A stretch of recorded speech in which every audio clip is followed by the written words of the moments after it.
It was broadcast in the second half of this edition of News and Views on this Friday morning. If you have just joined in, we welcome you on the various platforms of Salam Media this morning.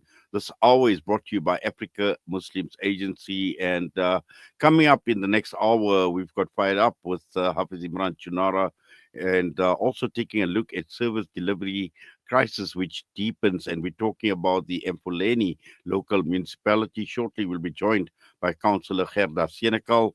We're also taking a look at what's taking place in Australia with elections coming up, the Muslim vote under the spotlight, and could this actually sway Australia's upcoming election? That is a question we will be raising, and also taking a look at a call for ethical oversight in certification. Is it truly halal if it supports oppression? And towards the end of the broadcast, a book review, Echoes of Freedom, and we'll be talking about the story of Imam Hassan Solomon. But right now, we go across to be joined by Councillor Gerda Senekal, and we're talking about Emfuleni local municipality. Gerda, good morning to you, and welcome to the show. Good morning, and to all your viewers and listeners. Thank you for the time to be here today. Well, Emfuleni, like many other municipalities, is facing a crisis, particularly with regard to service delivery.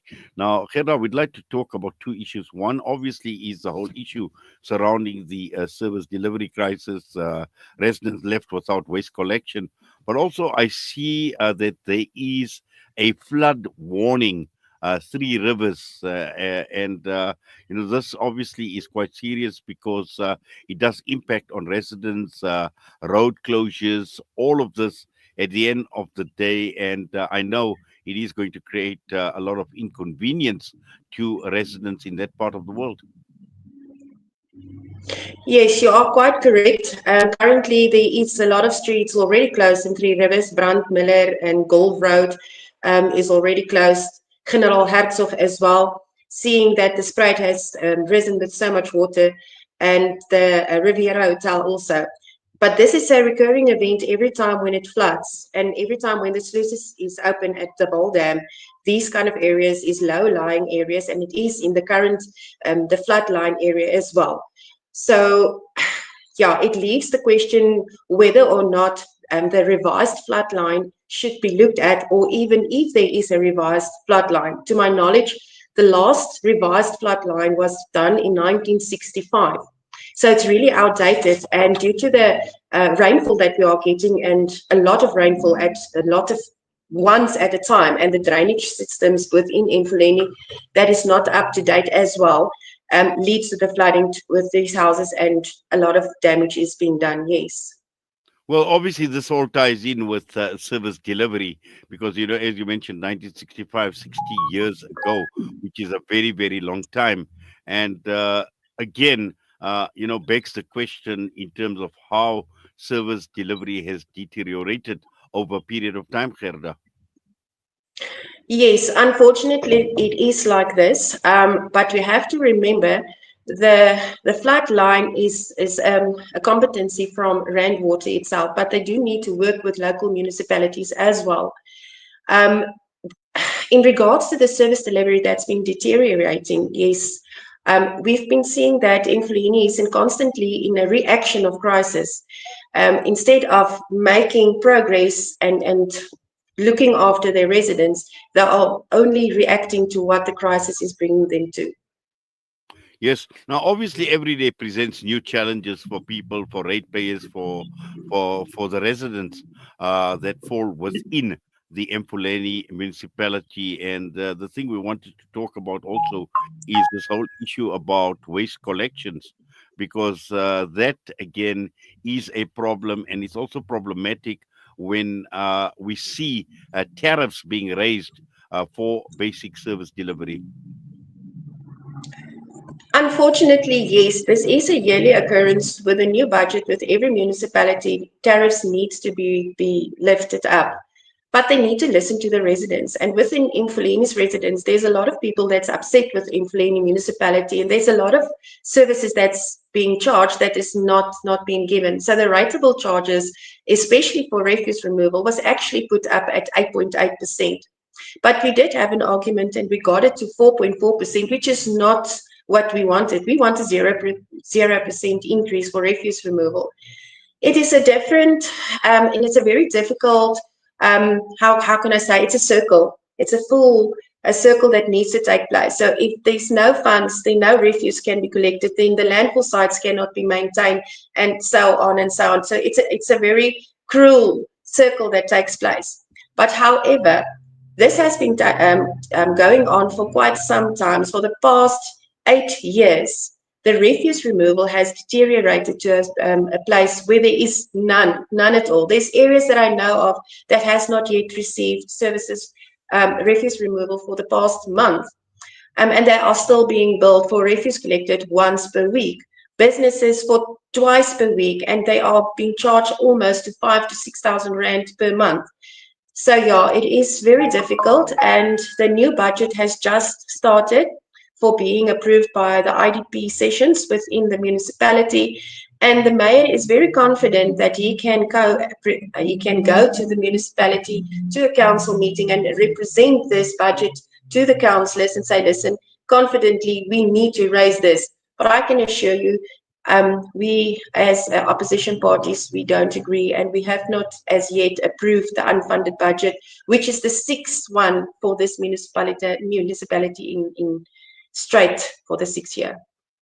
Yes. Now, we are led to believe that there is a public residence meeting that is scheduled for next week to address the poor service delivery. But also, Gerda, just to understand, in the absence of refuse removal and no waste collection, how are residents and even businesses overcoming this problem? Well, it is very difficult for residents to already pay for a fee for a rateable service that they are not being given, and then especially then out of their own pocket they need to get somebody private to go and fetch the refuse and take it away. Now, within that, there is a lot of trouble, and there's a lot of obstruction, and there's a lot of things that go wrong. So for one, you can go to the municipality and say, listen, take off this month's refuse removal. I've got a private refuse collector. He is registered with you. He is making use of your landfill site, so I don't need to pay you. But most of the private refuse collectors are not registered with the Emfuleni municipality, and then that's where the illegal dumping starts. There's a lot of hurdles that comes in. Now, with businesses that are already struggling, they need also to make use of a private refuse collector.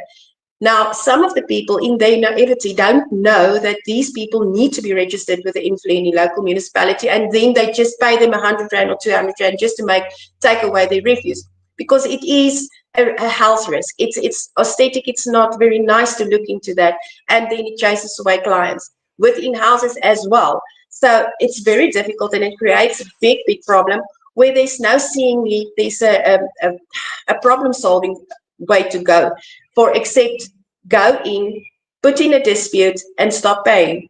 But at the end of the day, that amount stays to your account and it accumulates, and then you get into arrears. And on that side, then you're being disconnected for that. So yeah, we need to go and have a look at how we're going to assist the residents in regards to this.